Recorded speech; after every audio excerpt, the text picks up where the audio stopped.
Hello friends, आइए आज Newton के गति का नियम देखते हैं। इसमें न्यूटन की गति का जितना भी क्वेश्चन होगा इससे संबंधित सब इसी वीडियो में कराने वाला हूं। देख सकते हैं लगभग में ये सब मिला के 100 से 150 क्वेश्चन के आसपास में होगा। तो आप चैनल पर बने रहिए और साथ में इसका PDF आपको फ्री ऑफ कॉस्ट मिल जाएगा। ठीक, चलिए स्टार्ट करते हैं। न्यूटन का नियम, इसका PDF मिलेगा आपको कहाँ पे? टेलीग्राम या व्हाट्सएप ग्रुप पर। ठीक, अगर व्हाट्सएप ग्रुप का लिंक नहीं मिल रहा है तो इस नंबर पर व्हाट्सएप कीजिएगा, आपको मिल जाएगा। ठीक, इस नंबर पर कीजिएगा व्हाट्सएप, हाई करके केवल चैनल को सब्सक्राइब कर लेना है, आपको PDF मिल जाएगा। चलिए स्टार्ट करते हैं। न्यूटन की गति का नियम, यह भौतिकी के पिता भौतिकी का पिता भौतिकी का पिता किसे कहा जाता है? न्यूटन साहब को कहा जाता है। न्यूटन ने 1687 ईस्वी में पुस्तक लिखी थी प्रिंसिपिया को सर्वप्रथम गति के नियम को प्रतिपादित किया था। किस पुस्तक में? प्रिंसिपिया पुस्तक में प्रतिपादित किया था। कब किया था? 1687 ईस्वी में यह किया था। न्यूटन का 3 नियम दिया था। न्यूटन का first law, second law, third law. First law में क्या दिया गया है?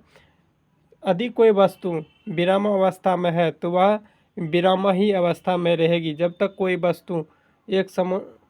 वस्तु उस पर बल का प्रयोग न किया जाए। यहाँ दिया गया यदि कोई वस्तु विरामावस्था में है तो वह विरामावस्था में रहेगी, या यदि एक समान चाल में से सीधी रेखा में चल रही है तो वैसे ही चलती रहेगी जब तक वह उस पर कोई बाह्य बल लगाकर उसकी अवस्था में परिवर्तन न किया हो या अवस्था में परिवर्तन न किया हो।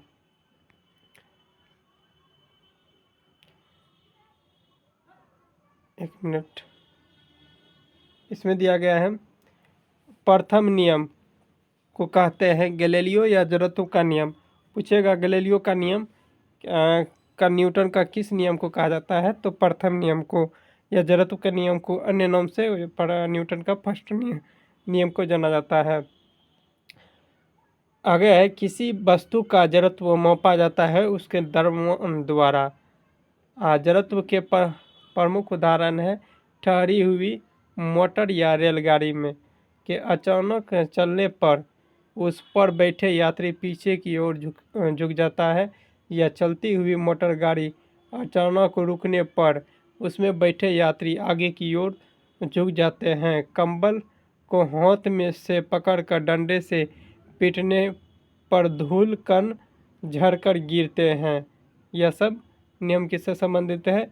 जड़त्व का फर्स्ट नियम से संबंधित है, यानी जड़त्व के नियम से संबंधित है। आगे है किसी वस्तु के वेग एवं द्रव्यमान के गुणनफल को संवेग कहते हैं। P बराबर क्या होता है? P बराबर mv होता है, याद रखना है। P बराबर mv होता है, फार्मूला कहीं कहीं पूछ देता है। संवेग बराबर क्या होता है? द्रव्यमान गुना वेग होता है। तो बाह्य बल के अभाव से किसी वस्तु के अपनी विरामावस्था या समान गति अवस्था में बनाए रखने की प्रवृत्ति को क्या कहते हैं? जड़त्व कहते हैं। न्यूटन का द्वितीय नियम, यह द्वितीय नियम या द्वितीय गति के नियम से क्या समझते हैं? किसी वस्तु के संवेग में परिवर्तन की दर उस वस्तु पर आरोपित बल की क्या होते हैं? समानुपाती होता है, और संवेग में परिवर्तन बल की दिशा में होती है, तो न्यूटन का द्वितीय नियम कहते हैं। जैसे न्यूटन का नियम जो दूसरे नियम का ही अंग है, जैसे प्रथम नियम न्यूटन का थर्ड लॉ दिया गया है। न्यूटन का दूसरे नियम से किसका परिभाषा मिलता है? बल का परिभाषा मिलता है। बल का सूत्र मिलता है। क्या मिलता है? बल का सूत्र F बराबर ma मिलता है। इसमें नहीं दर्शाया गया है F बराबर ma, लेकिन फर्स्ट लॉ से क्या मिलता है? बल का परिभाषा मिलता है। आगे है न्यूटन का तृतीय नियम, गति का नियम। प्रत्येक क्रिया के बराबर विपरीत क्रिया की दिशा में प्रतिक्रिया होती है। जैसे तृतीय गति का नियम के प्रमुख उदाहरण है रॉकेट को उड़ने में, नाव से किनारे कूदने पर और नाव के पीछे की ओर हट जाने पर, बंदूक से चलाए जाने पर चलाने वाले को पीछे की ओर छक्का आने का धक्का लग जाना। ये सब क्या है? न्यूटन का तृतीय गति से संबंधित है। विपरीत क्रिया में ये इसका प्रयोग किया जाता है।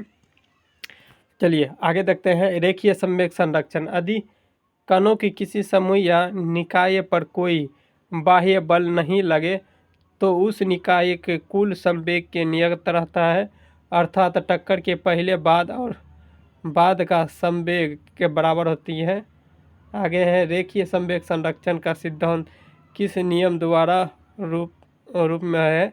न्यूटन का थर्ड लॉ से संबंधित है। आगे देख लेते हैं आपसे इससे संबंधित क्वेश्चन। न्यूटन का तृतीय गति के नियम सभी उदाहरण समझाया जा सकता है रेखीय संवेग संरक्षण के सिद्धांत द्वारा। टक्कर के मुख्यतः रूप कितने प्रकार के होते हैं? 3 प्रकार के होते हैं। प्रति अवस्था टक्कर, अप्रति अवस्था टक्कर और पूर्ण अप्रति अवस्था टक्कर। आगे है कोई बड़ा, ये सब पूछा नहीं जाएगा, ठीक, ये सब नहीं याद करना है। आगे है कोई बड़ा किसी भी वस्तु के थोड़े समय के लिए कार्य करता है तो वह बल और समय के अंतराल के गुणनफल उसे बल कहते हैं। आवेग को आवेग बराबर किसी दिशा के बराबर होता है बल की दिशा के। चलिए न्यूटन के प्रथम नियम से हमें मिलती है बल की परिभाषा, पहले बताए थे, और द्वितीय नियम से बल के व्यंजक प्राप्त होता है, अब बराबर ma प्राप्त होता है। और तीसरे नियम से क्या मिलते हैं? बल की प्रकृति मिलती है, बल की प्रकृति। यह तीनों इम्पोर्टेंट है, इसको शॉर्ट इसके ले लीजिए, ठीक, या तो PDF आपको दिया जाएगा, अब तीनों की याद कर लेना है, ठीक। चलिए आगे बढ़ते हैं।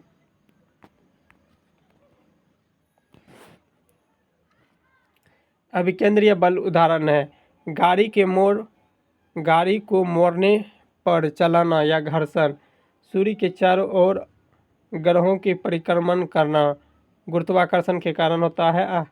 धागे से बांध दिए गेंद को घुमाना रस्सी के तनाव होती है। और रोलर कोस्टर की सवारी जैसे सीट या ट्रैक का सामान्य बल आदि होती है।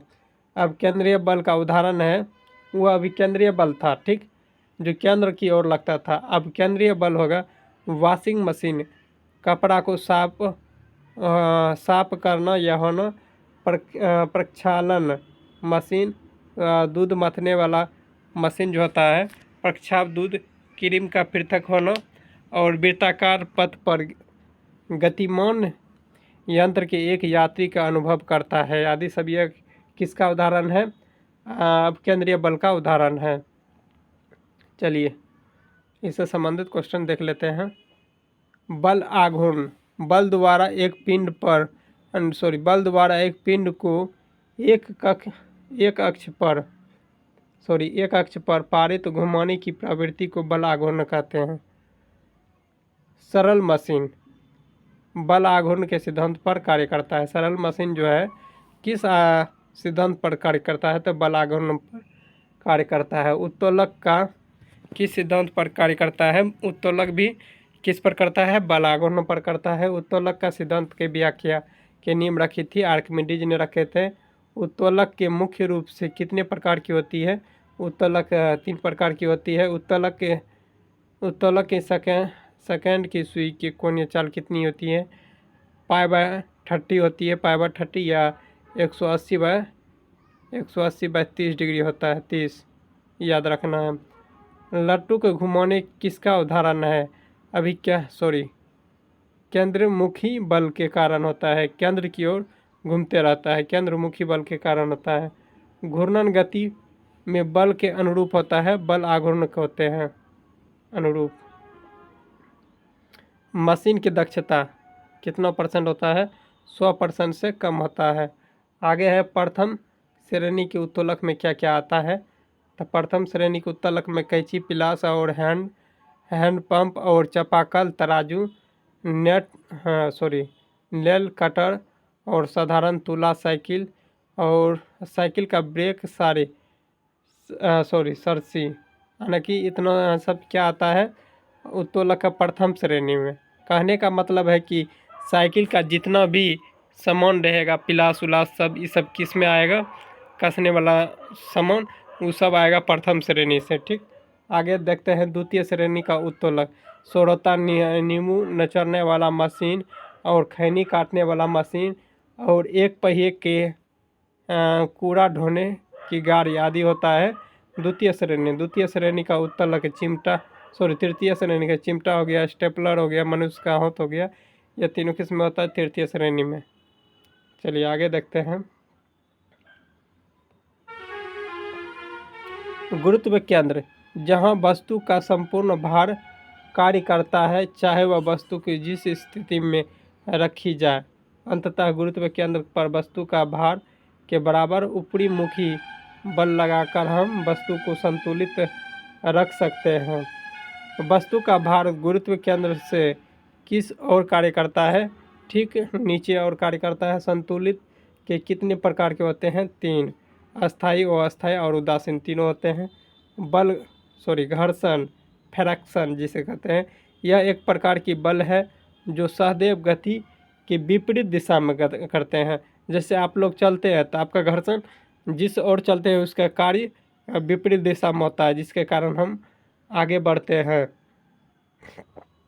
आगे हैं घर्षण बल किस ओर कार्य करता है? बल की दिशा के विपरीत कार्य करता है। घर्षण बल का मान निर्भर करता है सतह के क्षेत्रफल पर निर्भर करता है। घर्षण बल का मान निर्भर करता है सतहों की प्रकृति पर निर्भर करता है। यह सब पूछा गया क्वेश्चन है। ठीक, घर्षण गुणक का मान किन के बीच होता है? 0 से 1 के बीच होता है। घर्षण गुणक किस प्रकार की राशि होती है? मात्रकहीन होता है, इसकी कोई क्या कहते हैं, मात्रक नहीं होती है, या बीमाहीन होता है, इसका कोई बीमा भी नहीं होती है। ठीक है, घर्षण बल के अधीन किया गया कार्य क्या होता है? घर्षण बल के अधीन किया गया कार्य हमेशा ऋणात्मक होते हैं। आगे है घर्षण के कारण ऊर्जा का क्षय नहीं होता है, बल्कि बदल जाती है, यानी कि ताप ऊर्जा में बदल जाती है। ऊर्जा का क्षय नहीं होता है लेकिन ताप ऊर्जा में बदल जाती है। आगे है घर्षण का मुख्य रूप से कितने प्रकार की होती हैं? 4 प्रकार की होती है। स्थैतिक घर्षण, सीमांत घर्षण और गतिज या स्पर्शी घर्षण या लौटनी घर्षण, यह 4 प्रकार की होती है। कितने प्रकार के? 4 प्रकार के। आगे देख लेते हैं। आगे है स्वयं आयोजित बल क्या कहलाता है? स्थैतिक घर्षण बल कहलाता है। अब ब्लैक बोर्ड और कागज पर लिखना संभव होता है, घर्षण के कारण संभव होता है। आगे संवेग में परिवर्तन किसके बराबर होता है? बल के बराबर होता है। एक समान वृत्तीय गति सहदेव उपस्थित होता है, त्वरण होता है। द्रव्यमान और त्वरण के गुणनफल को कहा जाता है बल कहते हैं। और पिंड के वेग और संवेग के अनुपात प्राप्त होते हैं, द्रव्यमान से प्राप्त होते हैं। किसी वस्तु का जड़त्व किस पर निर्भर करता है? द्रव्यमान पर करता है। घर्षण बल द्वारा किया गया कार्य हमेशा क्या होती है? ऋणात्मक होती है, पहले बता दिए थे। मेज पर रखी गई पुस्तक का ढेर नहीं हटाता है, जड़त्व के कारण होता है। प्रतिबल प्रभाव किस पर निर्भर करता है? क्षेत्रफल पर। प्राकृतिक में कभी भी अकेला नहीं होता है, बल कभी भी प्राकृतिक में अकेला नहीं होती है। और झूले पर बैठे लड़के की गति क्या होती है? आवृत्ति होती है। कैसी आवृत्ति होती है? आगे है किसी पिंड का द्रव्यमान और भार में अंतर को क्या कहते हैं? द्रव्यमान और भार में अंतर को द्रव्यमान की स्थिति या भार में परिवर्तन कहते हैं। किसी असंतुलित बल द्वारा किसी पिंड पर उत्पन्न त्वरण क्या होता है? बल के अनुक्रमण पाती होती है। सरल आवर्त गति के दोलन किसकी आवश्यकता होती है? प्रत्यवस्था एवं जड़त्व दोनों की आवश्यकता होती है। यह अंतरिक्ष से गिरता हुआ पिंड पृथ्वी के वायुमंडल में प्रवेश करने पर क्यों जल उठता है? वायु के घर्षण के कारण जल उठता है। किसी चली हुई वस्तु का वेग को दुगुना कर दिया जाए तो उसकी गतिज ऊर्जा क्या होगी? 4 गुनी हो जाएगी। कितनी? 4 गुनी। 4 गुनी हो जाएगी। आगे है, जब एक कार की गति को दुगुनी कर दिया जाए तो उसकी उतनी ही दूरी को रोकने के लिए ब्रेक बल कितना लगाना होगा? 4 गुना लगाना होगा। किसी निकाय को एक समान वृत्तीय गति से लगने वाला आवश्यक नियत बल को कहा जाता है अभिकेंद्रीय बल कहते हैं। क्या कहते हैं? अभिकेंद्रीय बल कहते हैं। चलिए, तो नेक्स्ट पार्ट लेकर आएंगे और नेक्स्ट टॉपिक लेकर आएंगे नेक्स्ट वीडियो में। तो आशा करते हैं ये सभी प्रश्न आप सभी को अच्छा लगा हो तो लाइक कीजिएगा, शेयर कीजिएगा। मिलते हैं नेक्स्ट वीडियो में, तत्काल के लिए जय हिंद।